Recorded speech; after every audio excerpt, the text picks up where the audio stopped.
A lot of times we look at vendors and support service companies that we hire as just outside services that we want to kind of negotiate with and talk down and maybe even sometimes browbeat to follow our lead. We don't need to do that. Hey, it's Scott Beebe with the Business on Purpose podcast, and this podcast exists to liberate you from the chaos of working in your business. Right now, I've mentioned to you before that we're in the midst of writing a book. A couple titles that we're working through right now. One is called Let Your Business Burn, Conquer Chaos, Rediscover Joy, and Build a Business that Matters. And then the other one is simply Conquer Business Chaos. Those are two working titles that we've got right now. And it's a unique process. If you're on our email list, you're kind of following through that process. If you're not, just go to mybusinessonpurpose.com/vision and put your email address in there.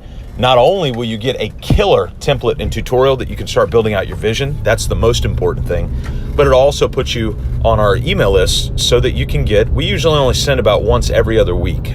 We don't try to inundate you periodically. Like this week, we'll send an extra one because Mike Michalowicz's book, Clockwork, dropped on Tuesday, and frankly, I want you to go buy a copy.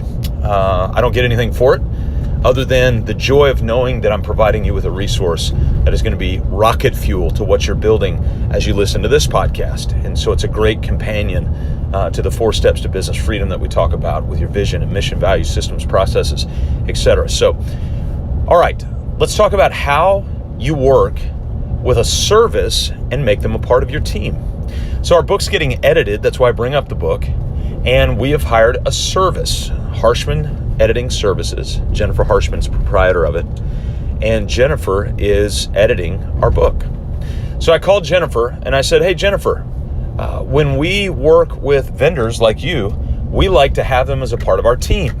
And in most cases, we actually write a rollout. Like just the other day, I helped an architecture firm write a rollout for a CPA.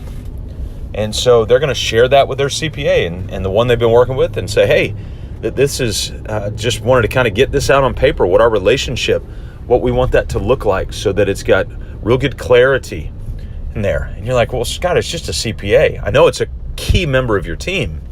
And so you want to write a role for them. Write a role for your bookkeeper, your outsourced bookkeeper. Write a role for your outsourced virtual assistant. Write a role for somebody that you work with that's not in the building and as a service that you hire. And so I called Jennifer and I said, hey, Jennifer, we like for our vendors to be a part of our team and our outside services to be a part of our team. I would like to know for the next 2 months while you're editing the book, can we have you come into our team meetings? And you come into our team meetings, maybe for 5 minutes, not long. And coming into our team meetings, you're going to share Big Win with us because that's what we do as a team. But then you're also going to give us an update on where you're at in the editing process of the book. So we're up to date and you get whatever you need from us predictably on a weekly basis. Her response was, are you serious? I said, yeah, I mean, you don't have to, but we'd love to have you. She's like, no, I would love to. And so last week she came in our team meeting, gave us a big win, which is really cool, and then gave us an update on the book and then took off for the rest of her day. And we're going to do it again this week on our team meeting. It's not against the law to involve people in your team. So I want to encourage you to do that. You can do it. It's not illegal unless you're in some weird, quirky situation. But other than that, you're probably not. So engage the people that you hire.